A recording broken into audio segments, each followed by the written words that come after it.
গোপালপুর বাজার। দেখো কতটুকু উদারতা আমাদের এখানে। 90% মুসলমানের দেশ, তারপরও বহু জায়গার নাম আছে হিন্দু ভাইদের নাম।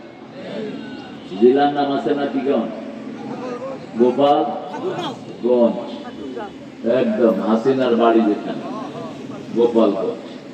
কেন্দ্রীয় জামে মসজিদের উন্নয়ন কল্পে নবম তাফসীরুল কোরআন মাহফিল। আমার আগে কথা বলেছেন আপনাদের এই উত্তরবঙ্গের একজন সিংহ শাবক, অত্যন্ত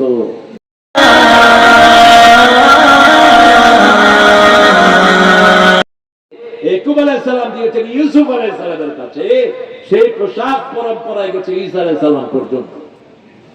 সেই পোশাক চোখে পড়ার পরে ইয়াকুব আলাইহিস সালামের চোখ ভালো করে দিলেন কে? আল্লাহ ভালো করে দিলেন। ওই পোশাক তিনি পরলেন, রওনা হলেন আগুনের দিকে, আর আল্লাহর কাছে দোয়া করলেন, ও আল্লাহ রাব্বুল আলামিন হাবলি সালিহান, আমাকে একটা নেক সন্তান দান করেন। আল্লাহ রাব্বুল আলামিন বললেন ফাবাশশারনাহু বিগুলামিন হালিম, সবচেয়ে ধৈর্যশীল গোলাম আমি তোমাকে উপহার দিয়ে দিলাম। আরো আস্তে সুবহানাল্লাহ। বয়স হলো 80 বছর, এখনো বাচ্চারা ডাক শুনে নাই। সেই সময় দোয়া করলেন, পরীক্ষার সময় দোয়া করলে কবুল করে নেন কে? এই মিঠা পুকুরের লোকেরা কবুল করেছেন, জালেমদেরকে এখান থেকে আল্লাহ বের করে দিয়েছেন। ঠিক না বেঠিক? শুনেছি আপনাদের ওই পুরানো এমপি সাহেবের ছেলে নাকি আমেরিকায় থাকে। কোথায় যায়? হ্যাঁ, কোথায়?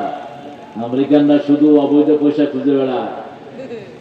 জয়ের পিছনে যে কত আমেরিকান লাগা আছে, শুধু একটু ট্যাগ করে দিলে হবে যে he has the illegal money, go for him man. একটু অ্যাড্রেসটা জোগাড় করেন, সাইজ করে দেওয়া হবে। কেন দেশের সম্পদ লুট করেছিস? কেন দেশের সম্পদ বিদেশে পাচার করেছিস? কোন হারামখোর দুনিয়াতে শান্তিতে থাকতে পারবে না। এখন যদি চাঁদাবাজি করো কেউ, তোমাদের পরিণতি তাদের মতোই হবে। ঠিক না ঠিক? পয়সার জায়গায় পড়ে থাকবে, তোমরা খালি জায়গায় শুয়ে থাকবা। হালাল আছে যেখানে বরকত আছে, সবচেয়ে হালাল পয়সা কামাই করে রিকশাওয়ালা ভাইরা। ঠিক না ঠিক? নৌকার মাঝির পয়সা হালাল না হারাম? দেখবেন এত অল্প আয়, কিন্তু বাড়িতে যাওয়ার সময় মুখে গান আছে না নাই? শোনো শোনো মুসলমান, করি আমি নিবেদন, এ দুনিয়া পানা হবে জেনে জানো না। রিকশাওয়ালা থেকে আমি শিখেছি, শোনো শোনো ইয়া ইলাহি আমারি মুনাজাত, শোনো আমার মুনাজাত। আর 1000 কোটি টাকার মালিক, চোখে ঘুম নাই, আপনি কি সালাম দিবেন? কেমন আছেন? সুবিধার না, তোর সুবিধা দিবেন হবে না। তোর পেটে 1000 মানুষের পয়সা। ঠিক না ঠিক? হারাম আছে যেখানে আরাম নাই, হালাল আছে যেখানে বরকত আছে। সবচেয়ে কম বেতনে চাকরি করে কারা? মসজিদে ইমামেরা। কিন্তু মুখে হাসি আছে না নাই? গায়ে সুন্দর জামা আছে না নাই? সাদা ধবধবা জামা, জিজ্ঞেস করলেই কয় আলহামদুলিল্লাহ ভালো আছে। খাওয়া হালাল, পড়া হালাল, আপনি সব হালাল কামাই করবেন। আবু হুরায়রাকে 4টা পরামর্শ দিলেন রাহমাতাল লিল আলামিন। ও আবু হুরায়রা, হারাম বর্জন করো। দুনিয়ার সবচেয়ে বড় আবেদ হবা তুমি। হারাম বর্জন করো, হারাম খাও না, হারাম দেখো না, হারাম ছুঁয়ো না, ছেলেরা হারামের দিকে তাকায় না, স্ক্রিন গুলো অফ করে দাও। রাতের অন্ধকারে যখন তুমি একা থাকো, তোমার সাথে দ্বিতীয় জন কে থাকে? আল্লাহ থাকে। লাহুয়া মাআকুম আইনামা কুনতুম,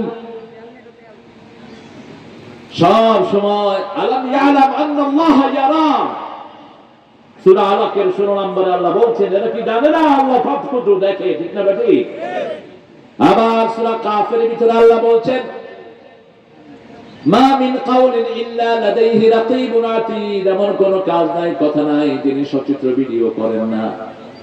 মা ইওয়াসওয়াসু বিহি নাফসু ওয়া নাহনু আকরাবু ইলাইহি মিন হাবলিল ওয়ারিদ, ঘাড়ের রগের চেয়ে আমাদের কাছে থাকেন কে? ইব্রাহিম আলাইহিস সালামকে আগুনের দিকে নেওয়া হলো। জিবরাইল আমিন এসে বলছেন, আমার কাছে সাহায্য চাও। ইব্রাহিম আলাইহিস সালাম বললেন, তুমি কে?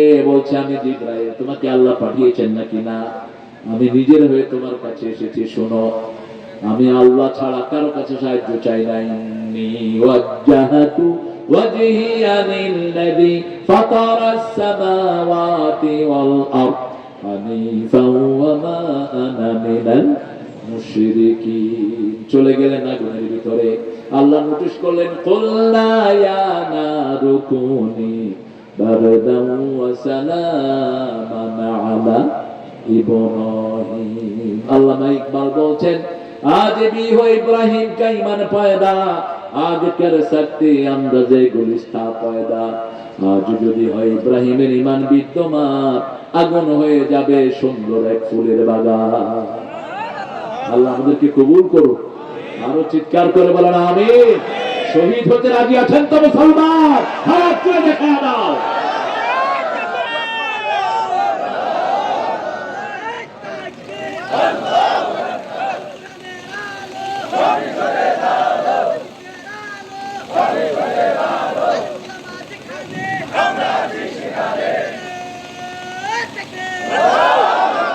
ভয় আমাদেরকে দেখায় না, কোনো লাভ নাই। আল্লামা সাইদিকে বহুবার হাসিনা মন্ত্রিত্বের লোভ দিয়েছে, পায়ের তলায় দিয়েছেন মন্ত্রিত্ব। কিসের মন্ত্রিত্ব? আমরা একজনের কাছে শান্তি চাই, তিনি কে? আরো চিৎকার করে বলেন আল্লাহ। 5 ওয়াক্ত নামাজ পড়বো কার জন্য? ইবাদত করব কার? বিবিকে বিবির অধিকার দিব। কোন বিবির সাথে দুর্ব্যবহার করব, কোন প্রতিবেশীর সাথে খারাপ ব্যবহার করব না। আমার প্রতিবেশী হিন্দু হোক, তাকে খাওয়ালে খুশি হবেন কে? রাসূলের বাসার সামনে দিয়ে একজন মুশরিক যাচ্ছিল, রাসূল তাকে ডেকে এনে 7টা ছাগলের দুধ খাওয়া দিয়েছে। কয় ছাগল? যতক্ষণ খাইছে দিছে সেটা 7 ছাগলের দুধ খেয়ে কাফের পড়তেছে লা ইলাহা ইল্লাল্লাহু মুহাম্মাদুর। আপনার বাড়ির সামনে দিয়ে যদি একজন মুসলিম যায়, তাকে যদি খাওয়ান, খুশি হবেন কে? আল্লাহ খুশি হবেন। এরপরে তিনি চলে গেলেন। কিছুদিন পরে আবার আসলেন, রাসূল একটা ছাগলের দুধ দিলেন, তিনি শেষ করতে পারলেন না। রাসূল বললেন, কাফের খায় কয় পেটে? 7 পেটে, কারণ ওদের মধ্যে তো কোনো বরকত নাই। আর মুমিন খায় 1 পেটে, বাকি পেটে বরকত দিয়ে দেন কে? কিয়ামতে আল্লাহ বলবেন, আমি ক্ষুধার্ত ছিলাম, তুমি আমাকে খাওয়াও নাই। মুসলিম শরীফের হাদিস। মানুষ বলবে, কাইফা হাযা ইয়া রাব, হে আল্লাহ কেমনে আপনি ক্ষুধার্ত ছিলেন? আল্লাহ বলবেন, আমার এক গোলাম ক্ষুধার্ত ছিল, তাকে খাওয়ালে সেখানে আমাকে পেয়ে যাবে। আমার এক গোলাম কাপড়হীন ছিল, বিবস্ত্র ছিল। কোন হিন্দু ভাইকে যদি দেখেন গায়ে কাপড় নাই, তার গায়ে কাপড় দেন, আপনার উপরে খুশি হবে নাকি? একজন হিন্দু ভাই, একজন মুরব্বী হিন্দু, ওর হাতের বোঝাগুলো যদি আপনি তুলে নেন, আপনার উপরে খুশি হবেন কে? এই কাজটা করতেন রাহমাতাল লিল আলামিন। বাঁকা চোখে কোনো মানুষকে দেখবেন না, সব মানুষকে আদর করবেন। তাহলে আপনাকে আদর করবেন কে? ইবাদত। আপনি যে কোনো মানুষের আবার খেদমত করা কি ইবাদত। রাসূল সাল্লাল্লাহু আলাইহি ওয়াসাল্লাম ফতে মক্কার পরে মাগরিবের নামাজ পড়ে বেরোলেন, হাঁটছেন স্মৃতির শহর মক্কা। হঠাৎ করে দেখে একজন মহিলা একটা বোঝা নিচ্ছেন, তো পড়ে যাচ্ছেন, আস্তে তার কাছে চলে গেলেন, গিয়ে বললেন, মা আমি আপনার বোঝাগুলো নেই। বলছে না। বাস একটা একটা করে রাসূল বোঝাগুলো নিলেন। ওই মহিলার পিছনে হাঁটতেছেন রাহমাতাল লিল। অনেক দূর গিয়ে বলল, বাবা এখানে রাখো, তোমার চেহারা তো অনেক সুন্দর, বাবা তুমি কে গো? কিছু পয়সা বের করলেন। রাসূল সাল্লাল্লাহু আলাইহি ওয়াসাল্লাম বললেন, ইন আজরিয়া ইল্লা আলাল্লাহ, আমি সব চাই কার কাছে? আল্লাহর কাছে। মহিলা বলল, তোমার মতো সুন্দর যুবক তো দেখি নেই, তুমি কে? বলছে, আমি মুহাম্মদ ইবনে আব্দুল্লাহ সাল্লাল্লাহু আলাইহি সাল্লাম, আব্দুল্লাহর ছেলে আমি মুহাম্মদ। মহিলা বলছে, মুহাম্মদের ভয়ে তো আমি এখানে ভেগে এসেছি। বলছে, আমি সেই মুহাম্মদ। এইবার বলছে, যদি তুমি সেই মুহাম্মদ হও, আমিও পড়ে নিচ্ছি লা ইলাহা ইল্লাল্লাহু মুহাম্মাদুর রাসূলুল্লাহ সাল্লাল্লাহু। সম্মান আছে যেখানে, জীবন আছে সেখানে। আমার এক ছাত্র একজন হিন্দু মুচি জুতা সেলাই যে এদেরকে কি বলে, মুচিকে 3 দিন সালাম দিয়েছে, 4th দিন সে এসে মুসলমান হয়ে গেছে। বললাম আমি, তুমি মুসলমান হলা কেন? তুমি মুচি না? বলছে, স্যার কেউ আমার সাথে ভালো কথাও বলে। আপনার ওই ছাত্র 3 দিন আমাকে যাইতে আসতে সালাম দিয়েছে।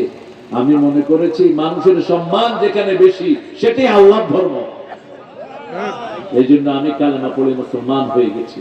আপনি খবর নেবেন, আপনার আশেপাশে যদি কোনো হিন্দু ভাই বোন থাকে, ঘরের ডান পাশে 40 ঘর, বাম পাশে 40, সামনে 40, পিছনে এই 120-40 ঘর হলো আপনার প্রতিবেশী। এটা আপনার কি প্রতিবেশী? এই 160 ঘরের খবর নিবেন, এদের একজন যদি না খেয়ে মারা যায় আপনি মুসলমান হইতে পারবেন? আপনি মুমিন না। রাসূল বলছেন মান আশবা'a নাফসা ওয়া জারু জায় লাইসা মুমিন, যে নিজে পেট ভরে খায় আর প্রতিবেশী অভুক্ত থাকে, রাসূল এখানে মুসলমানের কথা বললেন না, সে মুসলমানই নয়, সে মুমিনই নয়। আপনি পেট ভরে খাবেন, আপনার প্রতিবেশী অভুক্ত থাকবে, এটা কখনো হতে পারে না। আপনি কোনো ভালো তরকারি রাঁধলেও রাসূল বলছেন তরকারি প্রতিবেশীকে দাও, না দিতে পারলে ঝোল পাঠিয়ে দাও। যেমন ইলিশ মাছ যদি রাঁধি 2-4 বাড়িতে খবর হয় কিনা? কথা বল না কেন? নাকি রংপুর ইলিশ মাছে বন্ধ নেই? আর শুটকি রাঁধলে তো মাশাআল্লাহ, শুটকি ডেগে উঠলেই পাশের বাড়ি খবর পায়। এখন যদি ওই বাড়িতে আপনি একটু তরকারি পাঠান, আপনি একটু ঝোল পাঠান, বাড়িওয়ালা খুশি হবে না বেজার? খুশি হয়ে যাবে। এটা বলেছেন 1400 বছর আগে রাহমাতাল লিল। আপনি ফল কিনলেন, ঘরে ফলগুলো আপনার প্রতিবেশীর বাচ্চাদেরকে দিবেন, না দিতে পারলে খোসা বাহিরে ফেলবেন না। ওই যে কমলার খোসা, তারপরে আঙ্গুরের ডালিমের খোসা, এগুলো বাহিরে ফেলবেন না, এগুলো গোপনে ফেলবেন। আর যদি ফেলেন ওটার ভাগ আপনার প্রতিবেশীকে দিবেন। আল্লাহ এই কথাগুলো আমাদেরকে বুঝার তৌফিক দান করুন। আত-তাইবুন আল-আবিদুন আল-হামিদুন, সবসময় প্রশংসা করবেন কার? প্রশংসা আছে যেখানে নিয়ামত আছে সেখানে। এখন রংপুর উত্তরবঙ্গে প্রশংসা বেশি, উত্তরবঙ্গে নিয়ামত সবচেয়ে বেশি। চাল হয় কোথায়? সবচেয়ে বেশি আম হয় কোথায়? কথা বল না কেন? সবচেয়ে বেশি লিচু হয় কোথায়? সবচেয়ে বেশি কলা হয় কোথায়? সবচেয়ে বেশি তরকারি কোথায়? এত নিয়ামতের দেশ পৃথিবীতে একটাও নাই। আমেরিকাতে একটা ফুলকপি $5 বেচে, মানে $750 টাকা। আপনাদের এখানে কত? কথা কন। একটা লাউ $10, 1200 টাকা লাউ। এখানে বোধহয় 100 লাউ কিনা যাবে 1200 টাকা দিয়ে। ঠিক না ঠিক? ঢাকা শহরে তো কলা একটা কিনি 15 টাকা করে। আর এখানে ওই যে ছড়া বড় তো, আমার ড্রাইভারকে দিলাম যে 1 হালি কলা কিনে আন। ও গিয়ে বলছে বাবা হালি কত? কয় ছড়া ধরে নিয়ে যা, 20 টাকা দিয়েছে। ও মনে করতে বোধহয় 2টা 20 টাকা দিয়েছে। ও চলে আসতেছে, কয় এই কলা নিলি না? কয় না। কয় নিয়ে যা, পয়সা দেওয়া লাগবে না। এই হলো উত্তরবঙ্গ। 1 প্লেট খিচুড়ি, পোলাও চালের খিচুড়ি 20 টাকা। আর ঢাকা শহরে 1 প্লেট শুকনা পোলাও বেচে 100 টাকা। মুরগির ঝোল একটু দিবে 150 টাকা। বাস। কি নিয়ামতের ভিতরে আপনারা আছেন। কারণ প্রশংসা কার? আল্লাহর। কয় মফিজ। আরে মফিজে চিনো মিয়া? মফিজ হলো একজন জ্ঞানী লোক, বিনা পয়সা মানুষকে পার করতো। ঠিক না ঠিক? এখন উত্তরবঙ্গের এদেরকে নাম দিচ্ছে মফিজ। মফিজ মানে কি? যিনি অন্যকে হেফাজতে রাখে। আপনার মন খারাপ করবেন না, হাফেজ থেকে মফিজ, এটা একটা দারুণ না? হ্যাঁ, ওরা কয় এহানতে, আসলে এহানত হয় না। যেমন আমাদের দেশে কিছু লোক ওই যে যেগুলো মুশরিক, এগুলো আমাদেরকে বলে ওহাবি। আমাদেরকে কি বলবে? ওহাব কার নাম বলেন তো? কার নাম? সূরা আল ইমরানের 18 নম্বর আয়াত, 8 নম্বর আয়াত। রব্বানা, বলেন রব্বানা লা তুযিগ কুলুবানা বা'দা ইয হাদাইতানা ওয়া হাব লানা মিন লাদুনকা রাহমা ইন্নাকা আনতাল ওহাব। ওহাব মানে দানকারী। ওহাব মানে কি? দানকারী। আমরা সবাই আল্লাহ গোলাম হতে চাই। ঠিক না ঠিক? আমরা সবাই রহমানের গোলাম হতে চাই। এই গোলাম বলে আমাদেরকে যদি কেউ গালি দেয়, সেটা আমরা সাদরে গ্রহণ করি। এটা গালি না। ওহাব বলে যদি গালি দাও তুমি ঈমান হারা হও। মফিজ বলুক, হাজার বলুক, এটা অনেক সুন্দর একটা নাম।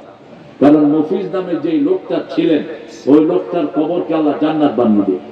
তার বাস ছিল, আপনারা জানেন তো ইতিহাস। আমি একটু আপনাদের শুনে বলছি। তার গাড়িতে যারা উঠতো, যদি ভাড়া দিতে না পারতো মাফ, ভাড়া দিতে না পারতো মাফ। এই জন্য এখন এই বাসের ছাদে উঠলে কি কর?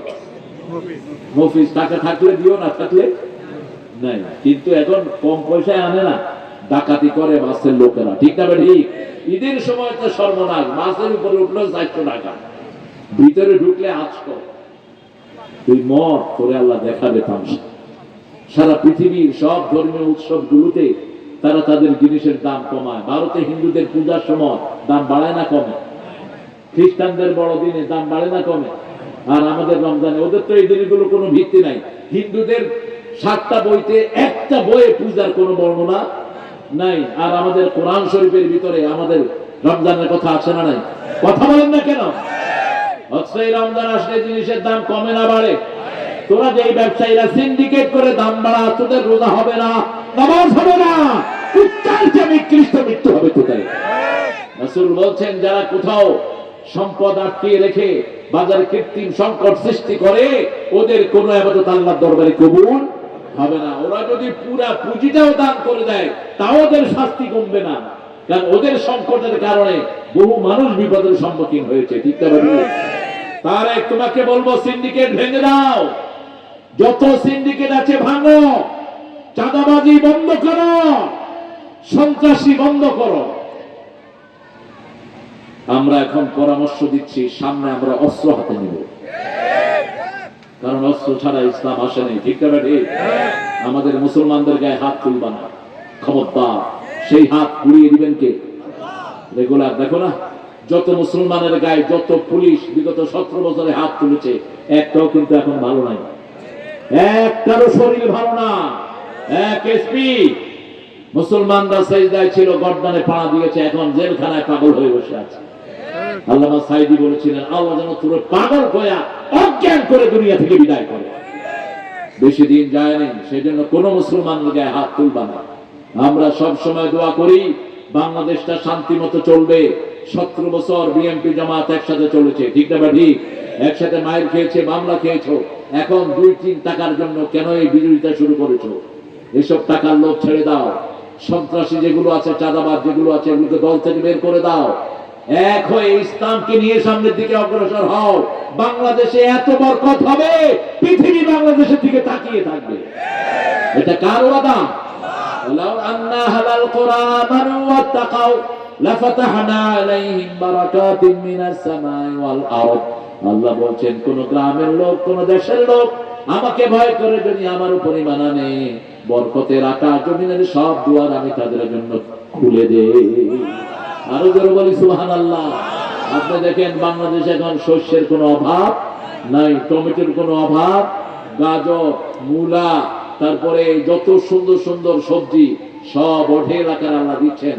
এই রমজানে কত সুন্দর ভাবে আমরা রমজান করেছি। ঠিক না? ঠিক। আমরা যেন এভাবে থাকতে পারি। ইবাদত করতে হবে কার? চূড়ান্ত কথা বলছি, ইবাদতের লাভ কি?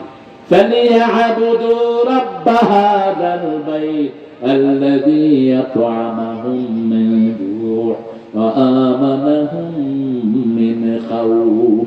এই ঘরের রবের ইবাদত করো, ক্ষুধা লাগলে খাবার দিবেন কে? আল্লাহ। যখনই ক্ষুধা লাগবে সেজদা দেন, খাবারের ব্যবস্থা করে দিবেন কে? আর ভয়ের সময় নিরাপত্তার ব্যবস্থা করে দিবেন কে? ফাইনালি আল্লাহ বললেন, ফাদখুলি ফি ইবাদি ওয়াদখুলি জান্নাতি। ইবাদত করো, জান্নাতে চলে যাও। ইবাদতের প্রথম মুখ এখানে, শেষ মুখ হলো জান্নাতে। শেষ মুখ কোথায়? জান্নাতে। আল্লাহ আমাদের সবাইকে আবেদ হওয়ার তৌফিক দান করুন। আরো চিৎকার করে বলেন আমিন। এই মসজিদটা সুন্দর হোক, কে কে চান? দেখি একটু হাত তোলেন তো। আল্লাহ আমার ভাইদেরকে আপনি কবুল করেন, আমার মা বোনদেরকে কবুল করেন। হাতগুলো নামায়। মসজিদের কত টাকা লাগবে? আমি 2 এমপি মহোদয়ের কাছে অনুরোধ রেখে যাচ্ছি। নুরুল আমিন, তোমার আদেশ করছি, আমার অত্যন্ত আদরের নুরুল আমিন আর গোলাম রাব্বানী ভাইকে অনুরোধ করছি, এই ওযুখানার জন্য আমাদের ভাইয়েরা দিবেন, মসজিদের জন্য। বাকি যেটা হয়